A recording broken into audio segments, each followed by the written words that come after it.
आज सोमवती अमावस्या है। कथा सुनने से सौभाग्य में वृद्धि होती है, धन संपदा पुत्र पौत्र का वरदान मिलता है। भले ही आप व्रत कर पाएं या न कर पाएं, कथा जरूर से सुनिएगा, इसके अनंत लाभ कहे गए हैं। तो आप सभी भी कमेंट्स में महादेव और श्रीहरि के जयकारे लगाते हुए आवश्यक रूप से मेरे साथ सुमिरन करें और लिखिएगा श्री शिवाय नमस्तुभ्यम, ओम नमो भगवते वासुदेवाय। जय श्री गणेश जी महाराज, जय माता दी। आरंभ करते हैं। एक गरीब ब्राह्मण परिवार था। उस परिवार में पति पत्नी के अलावा एक पुत्री भी थी। वह पुत्री धीरे धीरे बड़ी होने लगी। उस पुत्री में समय और बढ़ती उम्र के साथ सभी सुंदर एक से एक गुण आने लगे थे। वह गुणवान थी, सुंदर थी, संस्कारवान थी और सब कार्यों में निपुण थी, परंतु गरीब होने के कारण उसका विवाह नहीं हो रहा था। एक दिन उस ब्राह्मण के घर पर एक साधु महात्मा पधारे। वो उस कन्या की सेवा भाव से काफी प्रसन्न हुए। कन्या को लंबी उम्र का आशीर्वाद देते हुए साधु ने कहा कि इस कन्या के हथेली में विवाह का योग नहीं है। तब ब्राह्मण दंपति ने साधु से इसका पूछा उपाय कि कन्या ऐसा क्या करे जिससे कि इसके हाथ में पूर्ण रूप से वैवाहिक सुख हो और यह वैधव्य योग से इसका छुटकारा हो। साधु ने कुछ देर बाद विचार करने के बाद जो अंतर ध्यान में अपनी दृष्टि से बताया कि कुछ दूरी पर एक गांव में सोना नाम की धोबन जाति की एक महिला अपने पुत्र के साथ और बहुओं के साथ निवास करती है और वह बहुत ही आचार विचार और संस्कार संपन्न तथा पतिपरायण है। यदि वह कन्या उसकी सेवा करे और वह महिला उसकी शादी में अपनी मांग का सिंदूर लगा दे तो इसके बाद उस कन्या का विवाह हो जाएगा और विधवा होने का उसका योग जो उसके कुंडली में बना है वह मिट जाएगा। साधु ने यह भी बताया कि महिला कहीं आती जाती भी नहीं है। यह बात सुनकर ब्राह्मणी ने अपनी बेटी को धोबिन के सेवा में लगा दिया। अगले दिन कन्या प्रातःकाल उठकर सोना धोबिन के घर जाकर नियमित रूप से साफ सफाई और सारे कार्य कर घर की ओर वापस आ जाती।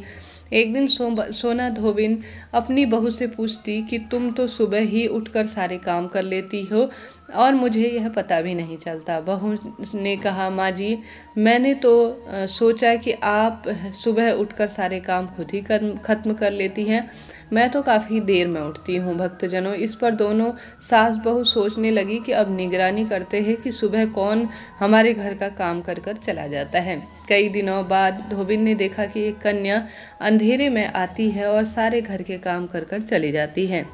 जब वह जाने लगी तो सोना धोबिन उसके पैर में गिर पड़ी और प्रेम पूर्वक पूछने लगी कि तुम कौन हो और इस तरह घर में छुपकर मेरे घर की पूरे काम और चूल्हा चौका चाकरी इत्यादि क्यों करके जाती हो। तब कन्या ने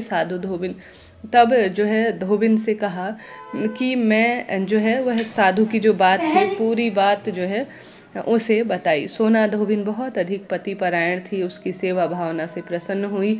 उसका बहुत अधिक तेज था। पूजा पाठ सभी कर्मों में एक अलग ही उसका तेजस्व शरीर पर था। सोना धोबिन कहने लगी कि मैं तेरी जो मनोकामना है वह पूरी करूं। साथ ही सोना धोबिन के पति थोड़ा अस्वस्थ भी थे। उसने अपनी बहू से अपने लौट आने तक घर पर ही रहने को कहा। सोना धोबिन ने जैसे ही अपनी मांग का सिंदूर उस कन्या की मांग में लगाया, उसका पति मर गया। इसे इस बात का पता चल गया कि वह घर से निर्जल अर्थात बिना पानी के यह सोचती सोचती रास्ते में जाने लगी कि कहीं पीपल का पेड़ मिलेगा तो उसकी परिक्रमा और पूजा करेगी और परिक्रमा और भवरी देने के बाद ही जल और अन्न ग्रहण करेगी। उस दिन सोमवती अमावस्या थी। ब्राह्मण के घर मिले पुए पकवान की जगह उसने ईंट टुकड़ों से 108 भवरी देकर 108 बार पीपल पेड़ की परिक्रमा की और उसके बाद अन्न जल ग्रहण किया। ऐसे करने पर ही उसके पति के मुर्दा शरीर में जान वापस आने लगी। धोबिन का पति वापस जीवित हो उठा। इसलिए सोमवती अमावस्या के दिन से शुरू करते हुए जो व्यक्ति हर अमावस्या के दिन भवरी देता है उसके सुख और सौभाग्य में वृद्धि होती है। पीपल के पेड़ में सभी देवी देवताओं वास करते हैं और जो व्यक्ति हर अमावस्या को न कर सके तो सिर्फ सोमवार को पड़ने की अमावस्या के दिन सिर्फ 108 वस्तुओं की भवरी देकर सोना धोबिन और गौरी गणेश का पूजन कर कथा सुनता है, उसके अखंड सौभाग्य में वृद्धि होती है। ऐसी प्रचलित परंपरा है कि सोमवती अमावस्या के दिन धान पान हल्दी, सिंदूर और सुपारी की भौरी दी जाती है। इसके बाद की सोमवती अमावस्या को अपने सामर्थ्य के हिसाब से फल, मिठाई, सुहाग की सामग्री, खाने की सामग्री इत्यादि की भौरी दी जाती है। और फिर भौरी पर चढ़ाया गया सामान किसी ब्राह्मण, किसी जो है जो यह सोना धोबिन इत्यादि अर्थात धोबिन इत्यादि को दान में दे दिया जाता है, या नंद भांजे को भी दान में दिया जा सकता है। इस तरह से सोना धोबिन के पुण्य प्रताप से उसका वैदव्य योग जो है उस ब्राह्मण कन्या का छूटा और उसे सौभाग्य में वृद्धि हुई।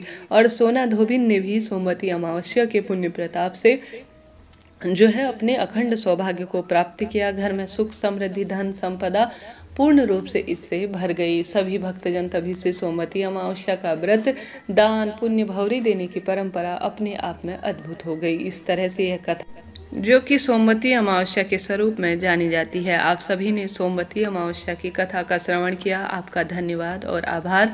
आप सभी चैनल से जरूर से जुड़िएगा। नियमित रूप से कथा और विशेष जानकारियां चैनल पर आते रहती हैं। आप सभी के सौभाग्य में वृद्धि हो, यही प्रार्थना करते हुए जय माता दी। हर हर महादेव।